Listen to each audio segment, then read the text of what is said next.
If there is any punctuation mark that declares itself as typical of the year 2020, it would have to be the question mark. And generally, our questions have swirled around the kinds of ideas like, what can we do? In the face of a disease process that has seemed unstoppable, racial and unrest throughout our land, a political upheaval and questions surrounding the political process, and through all of the other transitions that have been so much a part of this last year, the number one question we have asked ourselves and each other is, what then can we do? Through this workshop, I would like to offer to you what I believe are 5 touchstones that answer that question, especially the question that so often perplexes us of what can we do? Because I believe that even though it appears on the surface that there is nothing to be done, I think in our own way, as we make sense of the crises through which we have walked this year, and undoubtedly will continue to in the weeks and months ahead, there is much that we can do. My name is Bill Hoy. I am a clinical professor of medical humanities at Baylor University in Waco, Texas, where I have taught since 2012. And my primary responsibility is to help shape the next generation of healthcare professionals, particularly pre-medical students, as they prepare to take care of patients throughout their career. I spent more than 25 years in Southern California before making the pilgrimage to Central Texas about 10 years ago. And today, what I'd like to offer to you by way of explanation is that this workshop is generously underwritten and sponsored by Temple Bethel with the very helpful assistance of VITAS Hospice. And then, of course, the costs for recording, producing, and presenting this workshop are borne entirely by O'Connor Mortuary in Laguna Hills. And to those 3 organizations, I express my great gratitude for their help in making these experiences available to you. So what do we do? 5 touchstones. Here's the first one, is reflect often.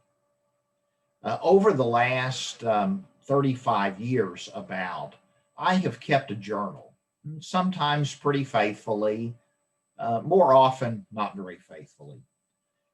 I began the process some weeks ago of reviewing back through some of those journals that I started keeping in the early summer of 1984. I don't exactly know what precipitated me to start. I have no clear memory of why I might have started when I did, or why perhaps I began keeping it then, or what might have caused that to start. I do know that I'd been for some months at that point out of college, had begun my career. I was probably struggling with some of the things that are fairly common in that part of life's transition. As I look back, sometimes those journal entries are filled with meaning. Frequently, they are blatherings that I look at today and laugh at or wonder about. There are entries, of course, during the early weeks and months of my marriage to Debbie, now nearly 33 years ago. I find in those journal pages reflections on the birth of my children, Carolyn and Greg, the deaths of my parents and other significant people in my life.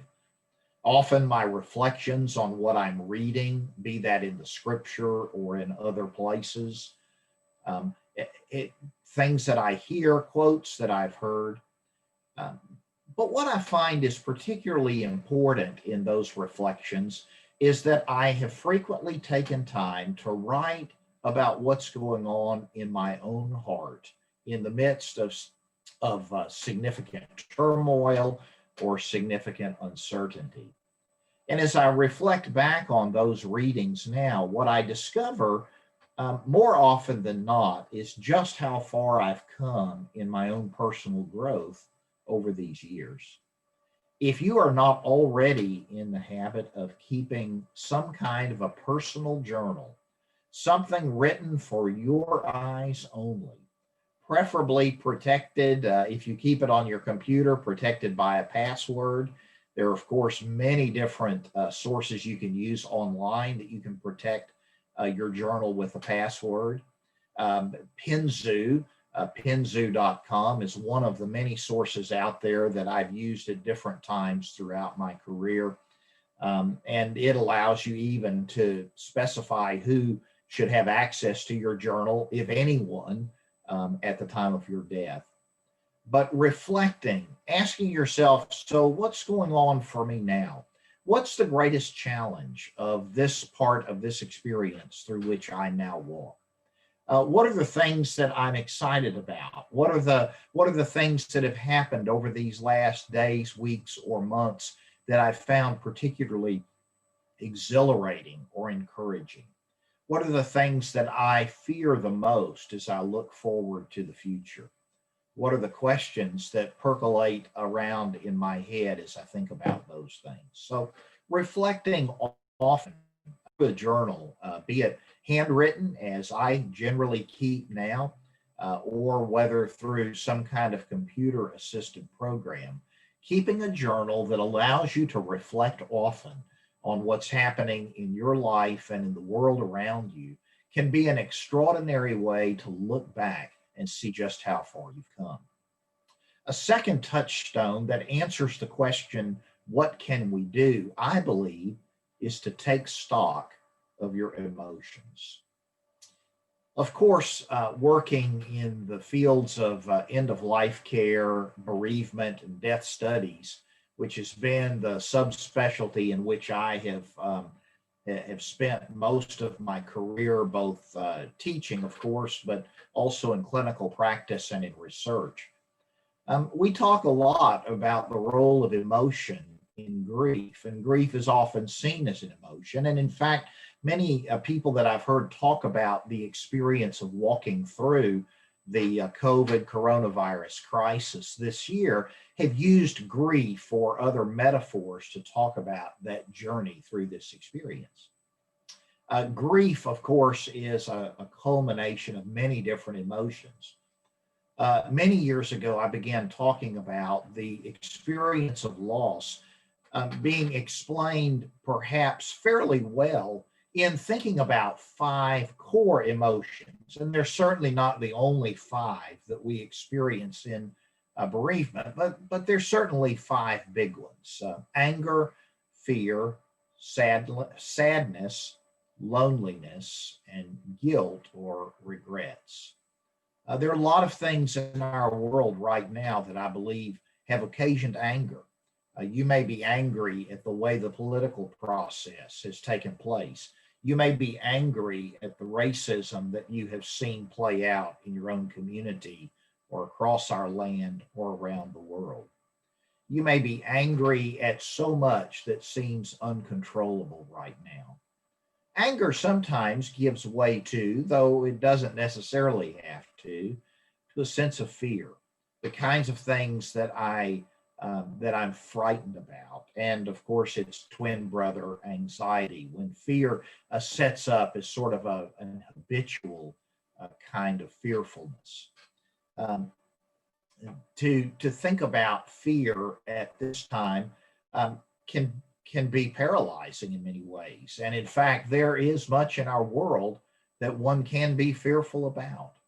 Loneliness, of course, has been epidemic, not just throughout the last 10 months, but really, I think, throughout our lives.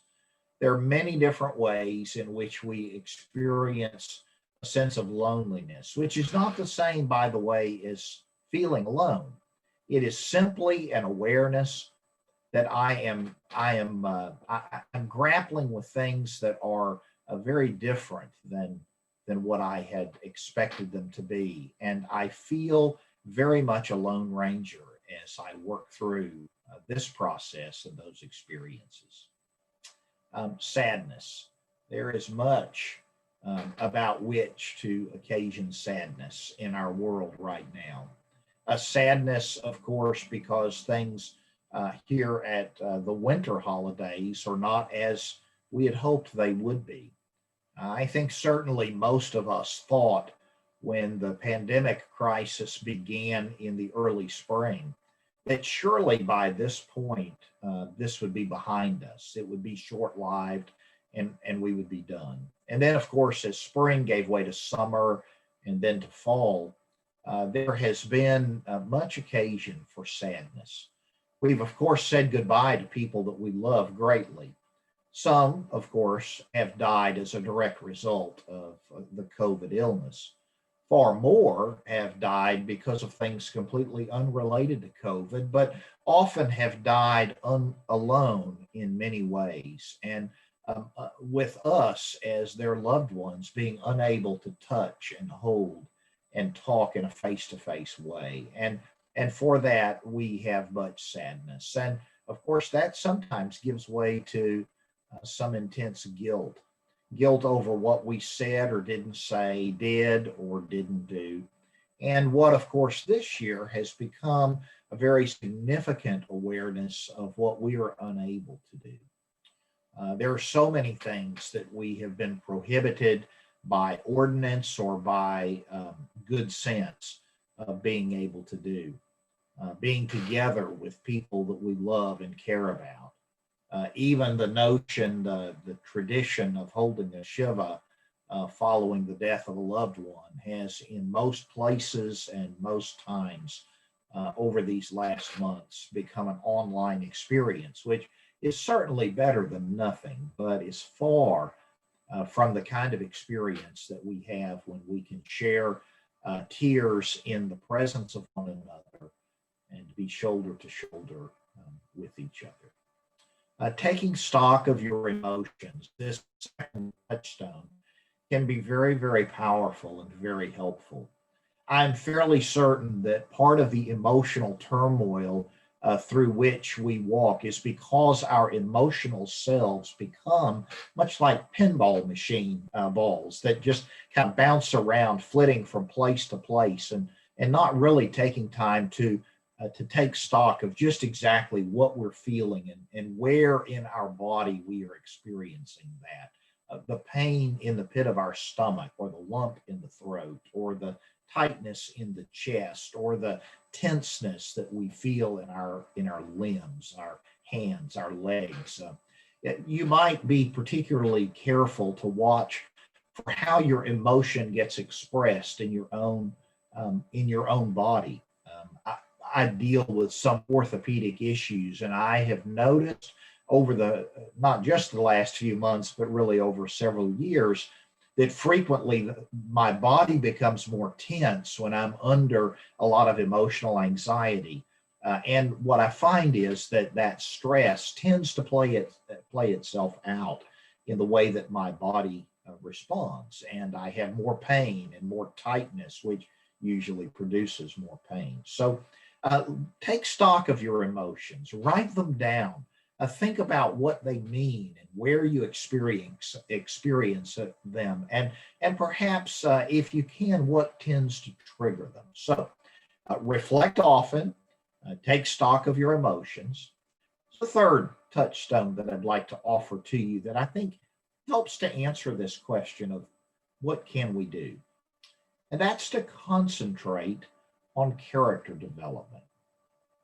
I think we as humans place so much emphasis on what we do, what we accomplish, how we make a difference in the world, how we are transformative, that we frequently lose sight of at the foundational root of all of those skills we develop, all of those accomplishments that we have, all of those ideas that we put forth, at the root of all of those is our basic character value.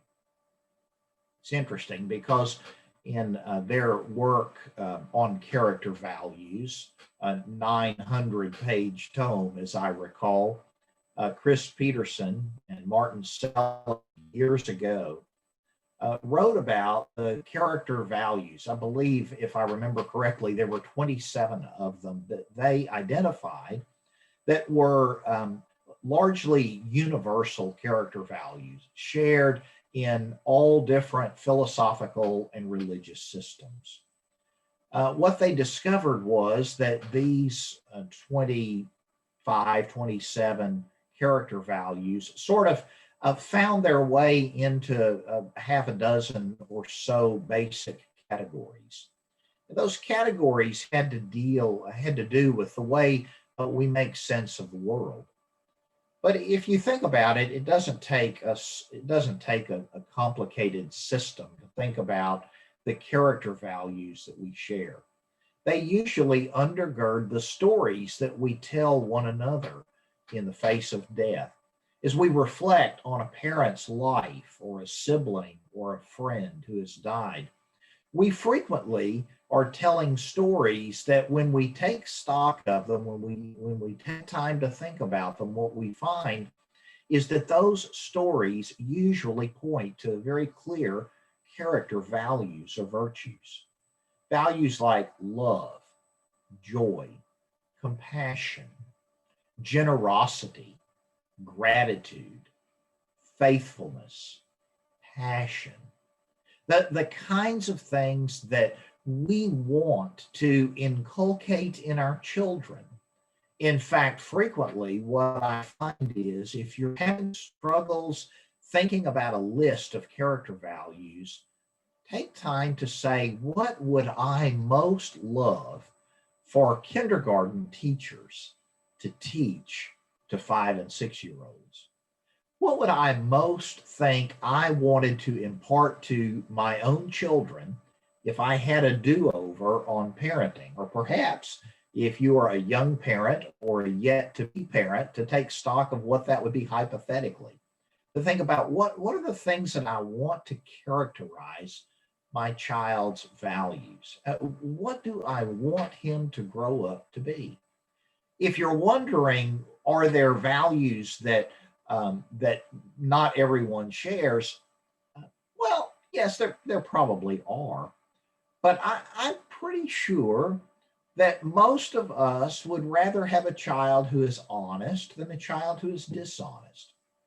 We would much rather have a child who is generous than one who is stingy. We would much rather have a child who acts with gratitude or is grateful rather than a child who is demanding and expectant of everything to be given to them. We would much rather be around a friend who exhibits those character qualities.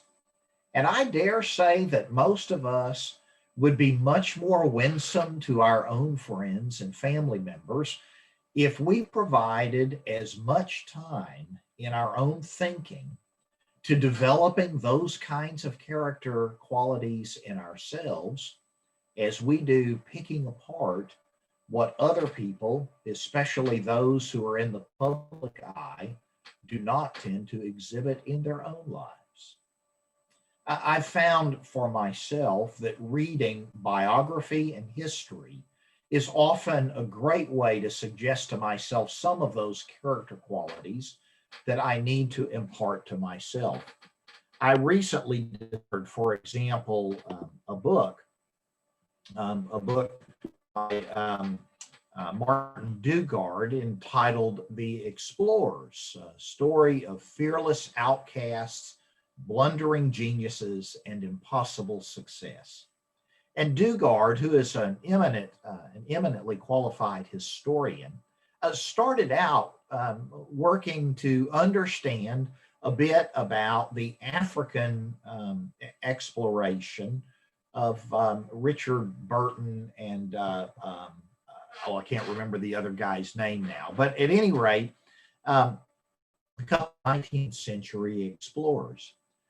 Not too long into his work, what Dugard discovered, however, was that what he was really discovering was that explorers tended to exhibit, share a group of very core character qualities or character values. And those included things like passion and courage. And there were 7 of them that he articulated. I would encourage you to read a book like The Explorers and to ask yourself, how am I developing these character values in my own life? Sometimes reading the biographies of famous people now long dead, whether that's a former president or one of the founding fathers, perhaps, or someone from your own religious tradition that had a profound influence or whose work has had a profound influence on you or on the world in general. Reading those biographies and looking specifically for what are the character qualities that tend to be demonstrated in these people's lives. And then asking myself, what steps do I need to take to concentrate on developing this particular character quality for myself? I've been focusing this last few months on gratitude in a world that seems so ungrateful for so much, and where there is so much complaining and so much nitpicking and so much very significant pain as well. One of the things that I have really focused on in my own personal development these last few months is in trying to develop in myself a sense of gratitude, a sense in which I understand that I am not owed or given um, a free reign, a free pass on the world in which we live. And so I've been working to exhibit that by saying thank you more frequently. I've done it by the way I've tipped in restaurants when I've eaten out or taken, had food brought in or picked it up at the door during the time that restaurants have been open, of course. I find myself being much more generous about those kinds of things. Um, at this moment in time, lots of services are still fairly available in the place where I live, even though I realize that that isn't necessarily true today in Southern California. But when I'm in a store, for example, doing holiday shopping and things like that, I'm trying consciously to take a moment at the conclusion of the transaction to look straight into the eyes of the sales cashier and to say, thank you for being here. Even to go further than that, to say, I risk that I realize that you take on some risk by being here to take care of customers today. And I am grateful to you for doing so. Debbie and I tend at this time of year to put a basket of goodies out for the multitudes of people who deliver things to our home, the UPS delivery person, the FedEx delivery person, the postal service carrier. Just to put a little box of goodies, a basket of goodies there, crackers and little individually wrapped packages of things and small bottles of water and soda that they can just pick up and take. And, it maybe costs us $25 over the entire holiday season. But and we've put a little sign on that basket that just says, we are really grateful for what you do all year long, but especially now at the holidays when I know you work long hours and your days often stretch until several hours after dark. Thank you. Thank you for what you do. And, something strange happens for us. There is a sense of empowerment that comes about when we do something for others, when we seek to demonstrate our character in the lives of other people. So when you're wondering, what is it I can do? Well, there's something practical that you can do. You can provide care to someone else. So to review so far, I've talked about the importance of reflecting often in a journal. I've talked a bit about taking stock of our emotions and thinking about where in myself do I experience those emotions. I've talked about the importance of concentrating on our own character development, and that often reading biography and history is a means to understand what some of those character values are, and then to think about very practical actions we can take to become a person of generosity or gratitude or compassion for others, which, by the way, often we exercise all three of those character values in doing the same thing. And then fourthly, take time to connect with others. Now, that's a funny thing to say, I realize, during this period of pandemic. It has been so difficult, and so frequently, the times that we would traditionally have shared face to face, just a few feet from one another over a meal or in a seminar, has now been relegated to having to do it through some electronic venue such as this. Yet, this is profoundly helpful. It's certainly better than nothing at all. Um, I realized many years ago, AT&T said that connecting by long distance was the next best thing to being there. They never said that it was the same thing. They never said that it was as good as. They just said it was next best. A distant second, perhaps most of us would conclude. There is nothing quite like being present, sharing tears, sharing laughs, celebrating together over food and drink, the great celebrations and moments of our lives that so many of us have missed so profoundly in these months. And yet, it is possible to connect. You can connect with a handwritten note to someone that just says, "You're on my thoughts today." And you can buy them by the package, 25 or 50 of them from Amazon. You can buy postage stamps online too, by the way. You don't even have to leave the comfort of your home in order to be able to send personally written, handwritten, hand addressed notes to folks, just to say, "You're in my thoughts," or "I offered a prayer for you today," or "Here's a news clipping that you found." My very dear friend and colleague, Harold Ivan Smith, who lives in Palm Springs now and has been for many years a researcher, clinician, teacher in the field of death and bereavement, is fond of reading widely about things that his friends are interested in. And hardly a week passes that I don't get an envelope from Harold Ivan that includes a clipping from when he lived in Kansas City, the Kansas City Star, perhaps, frequently from the New York Times. Something he found about funerals, which is an area in which I have studied, about how doctors are burning out during the pandemic, or something that he thinks would be of interest to my students. And every time I receive one of those envelopes, while I'm grateful for the news clippings and for the articles that he's found or the photocopies that he's included, what I'm most grateful for is not the contents of the envelope, it's the fact that the envelope showed up.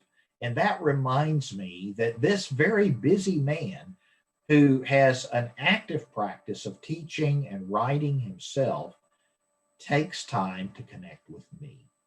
And I think by picking up the phone, doing something other than a very quick text, actually connecting with people and saying, "So how is this for you? What's been the hardest part of this experience so far? What's been the best thing or the unexpected good thing that's happened for you so far in these last few months?" Those are amazing ways for us to connect with each other during what has become a very, very difficult experience. And then finally, fifth touchstone is to focus on your spiritual well-being.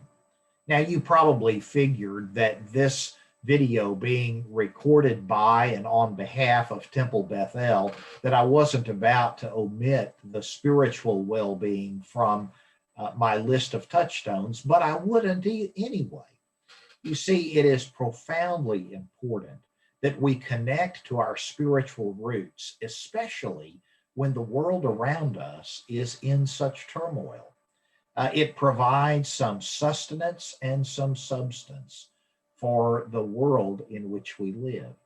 It helps me to realize as I read, for example, the pages of Holy Scripture, what I find is amazing promises that God has remained faithful to his people and that he will always remain faithful to his people. I have been amazed at the resonance that I have had with a verse that is shared by Jews and Christians in a person that is actually well respected by both religious and non religious people around the globe and throughout the centuries. The latter prophet, Jeremiah, is the way his name is pronounced in English. Jeremiah wrote in an extraordinarily difficult and tumultuous time. God's people were clearly in captivity. They were under siege all of the time from foreign powers that promised and looked threatening to utterly destroy them. And in the midst of that, the prophet quoted the God of the universe, the creator himself, of saying, I know the thoughts, I know the plans that I have for you. Plans not for turmoil and destruction, but plans for a purpose and a hope. I love the word hope that is used in the 29th chapter of Jeremiah. Tikvah, as I recall my very rusty Hebrew now from 35 plus years ago. But the word, as I recall, has this sense in it of a cord that is wrapped together, reminding us that a cord of many strands is very, very strong. And that is what our hope is in this very tumultuous time.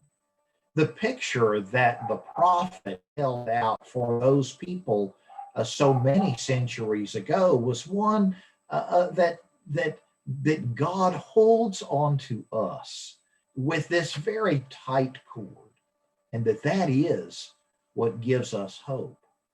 So, what is there to be done when there's nothing to be done? What can we do? Well, I think we can reflect often by using a journal. I think we can take stock of our emotions and how we experience those in our own selves. And of course, by extension, how we see those in the people around us.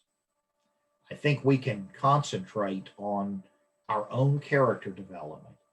Who is it that I want to be when I grow fully up? We can take time to connect with others and to do that in ways that are meaningful to them and that really provide opportunity to touch them in profound ways. And we can focus on our own spiritual well-being in the reading we do, in the studies that we participate in on Zoom, or the worship that we attend, though those experiences are very different in Shabbat services or Sunday services, as we join with our faith community. But they can be profoundly energizing for us, even in the midst of very uncertain and tumultuous times. So, as 2020 is drawing to a close, it is a year that most of us hope will not be soon repeated. The truth is that even in the substance of so much that we do not know what to do, where to turn, or who to call, there is much to be done, even when we don't know what to do. Thank you.